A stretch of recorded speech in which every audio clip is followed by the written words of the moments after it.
right now we have a special guest on the Diamond Factory Hotline. Yes, we do. He's a longtime friend of mine, and he's one of the biggest and best NBA insiders there is. He not only is a senior writer with ESPN, former NBA writer with Yahoo Sports, former NBA writer with the Dallas Morning News, national NBA reporter. He's also with Andscape and has written a book called The Spencer Haywood Story. He is my guy from the national perspective, Marc J. Spears. What's up, Mark? Man, how you doing, legend? Man, that's just called OG. Just hanging around, OG AF. I call you legend, brother. Look out. Hey, man, I appreciate the props. And we've been having all kinds of people on all afternoon since the news broke. The Dallas Mavericks have traded Spencer Dinwiddie, Dorian Finney-Smith, a couple of draft picks, a first and a second, I believe, for Kyrie Irving and Markieff Morris. I want to get your initial reaction and what do you think is the national reaction before we ask some other questions. You know, it's funny. I was actually at the Mavs game last night. Okay. Oh, yeah, that's in the Bay Area. My bad. Yeah, for sure. Who knew? I told somebody from the Mavs, I'm not going to say who, I said, are you excited about Kyrie? And they kind of looked at me.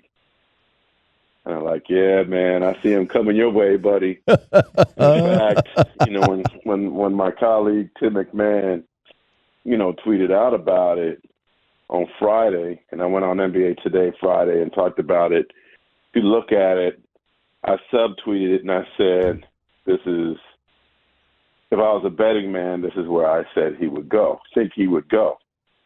And the reason why I believe that is, you know, if Kyrie was going to go somewhere, he had to go somewhere where he was comfortable too.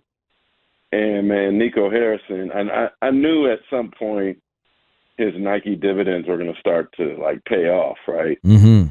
And that's why I feel comfortable with him going there is because, you know, he's he's got that relationship with Kyrie that goes back years. So, you know, Nico was basically Kobe's right-hand guy. Who did Kyrie respect more than any other player? Kobe. So they certainly go back. And I think if there's somebody that could talk to Kyrie that's in this league, it's Nico. And then you throw in Jason Kidd, and you've been knowing Jay Kidd as long as I have, and they've got a relationship there. Yeah. So, I mean, to me, I don't know if there's a perfect fit because, you know, Kyrie's a unique individual. He's not a bad person. I'll tell you that. Just a unique person, certainly has some views that certainly should be challenged, right? But if they could just get him to concentrate on basketball, then, I mean, this is a championship caliber team.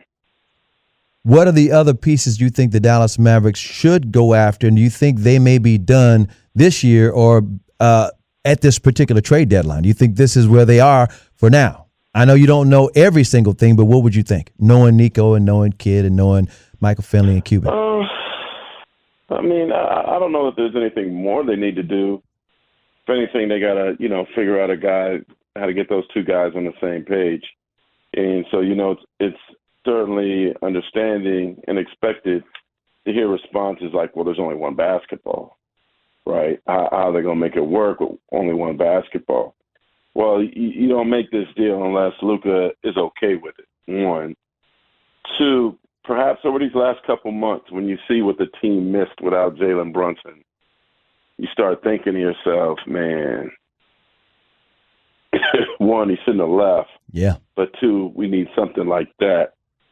And they got somebody, with all due respect to Jalen Brunson, who's better, who's arguably the best point guard in the league, right? And so maybe it can be a little taxing for Luka to bring the ball up all the time. I know he loves the ball in his hand, but Kyrie also is kind of like a shooting guard. He's like Steph. So he doesn't have to bring the ball up. You know, I mean, if KD and James Harden and Kyrie Irving could have figured it out how to play together, I'm sure Luka and Kyrie can. And it also takes a lot of pressure off Luka because before, and I remember covering a Warriors series, like the Warriors knew where the ball was going. If you just like slow Luka down and make the rest beat you, you're going to beat Dallas. Now it's not the same. Like, Kyrie is a problem. He's an absolute problem offensively. He's a dynamo with the ball. He could give you 40 on any given night. He could also hit game-winning shots. So I think this is the first time Luka is also going to play with a player that can look him in the eye. Like, I've done more than you. I've been more successful than you. And, yeah, kind of almost like when LeBron went to Miami in a sense, right? Like, Dwayne Wade, yeah, you're a superstar, but I'm a bad dude. Like, so you got two bad dudes together.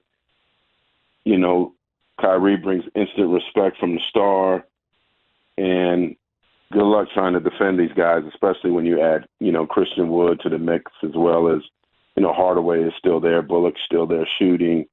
They got weapons, man, and this is a scary team.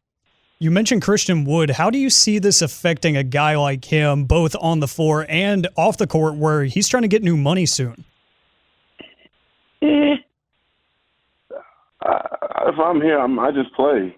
Because, I mean, they still need scoring off the bench, right? Yeah. And they still need somebody to give them a punch. So somebody else to, like, carry the load when one of them comes out. So now when he's in the game, like, you don't necessarily – maybe it's when Luka gets a break. Maybe when Kai gets a break, he could come in and do it. I don't – Christian Wood's already proven to me who he is. I don't know that he needs to audition anymore. Right? Yeah. Like, he showed me in Houston. He showed me what he could do in Dallas. Like, all he has to do is stay healthy and play, and he'll be fine. So, you know, I'm not worried about that.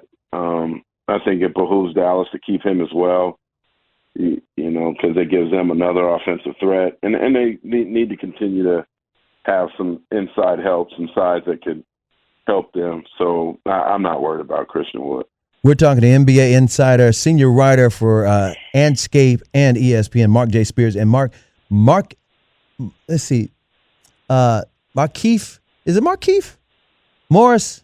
Mm-hmm. Yeah, Markieff Morris, Marcus Morris' twin brother, was added to this trade as well. When he's healthy, can you talk about what he would bring to this team, his game? Well, you know, the Nets didn't really use him much, but he's a vet. He's played in a lot of big games. Just add some more depth to the bench, can defend, can rebound. And I think he's a guy that probably wants to prove that he's still deserving to be in this league. I think he will find minutes with Dallas.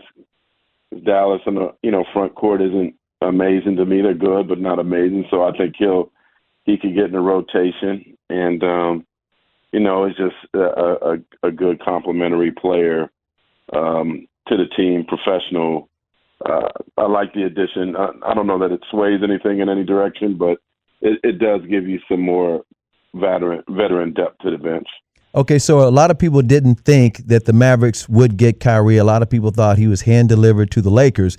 What do the Lakers do now, and what do you think's going on? And you got to stop. You got to stop listening to people. Yeah, I always thought that. Wait a minute, the Lakers. Always wrong, man. Yeah. I never quote people anymore. Right.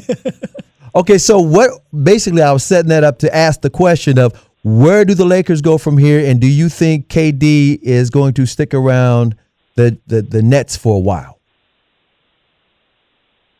I mean, he's in a contract, so I think the question is bigger for the Nets, right? Like, Kyrie wasn't under contract.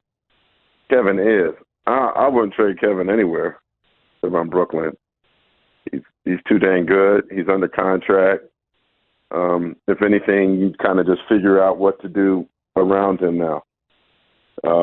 Try to get him more involved. I obviously, too, like, the trade doesn't happen. I hope it doesn't happen without Kevin's blessing. You know, it's intriguing because he's hurt, so he hasn't spoken. He's kind of stayed behind the scenes on all this. But I'm sure, and who knows what the next hour holds, right? If he wants out, we probably would have heard it already, or we'll hear it pretty soon. But if I'm the Nets, man, I ain't trading him. Yeah, I hear you. Nah, dog. I'm keeping my biggest horse. I know these other ones left the stable, but I ain't letting it. Nah, this is my. That's why they wanted Dinwiddie and Dodo. They wanted to win now. They wanted let's keep Kevin happy. Let's try to salvage the season. Let's not waste the season of Kevin Durant, who's looking really good this year when he's healthy. Yeah. Hey, Mark, I know you got to run. I think the thing is, you got to shake up Ben Simmons, man. You got to get him to be who he was, And to me, there seems to be like a mental kind of block there. Definitely, I don't know how you fix it. I don't know if you can fix it, but you don't just like that. That all-star is still in him, and I think now more than ever that they're going to need Ben to kind of like mentally shed what's wrong and get back to who he was. Cam Thomas, who LSU kid, had 44, I believe, the other night off the bench. I expect him to take a bigger load, but I mean, look. Y'all don't care about that. I'm going to just tell you like this. I thought that when Kyrie's name came up, that Dallas needed to do it. When people have asked me about championship caliber teams prior to this, I didn't see Dallas in that equation. I love Luka. I think he's phenomenal. I think he is a Hall of Famer to be. But he's like Jordan in his early years. He just can't do it by himself. He needs a Pippen. This is your Pippen. This is your Pippen. As long as you can get him on the floor, and I know this is all a big if, and we'll see. I think both teams needed a divorce. He needed a change in environment. I think it'll work out a lot better with Dallas. But, yes, Kyrie is a wild card. But as you guys know, man, like, you got to gamble a little bit if you're trying to win. And if Kyrie is on the court with Luka, or in this wide-open Western Conference, there is a possibility now that they can be back in the NBA Finals. And I wouldn't have said that before this trade. Look out. He is Marc J. Spears. Mark, you done made a lot of people around here feel much better about this whole thing. And I can't thank you enough. You know how we do it, and I appreciate you, man. All right, OG. Got you down. I'll be talking to you when the playoffs get around. Nah, man. Legend. I meant to say legend. All right. Talk to you guys soon.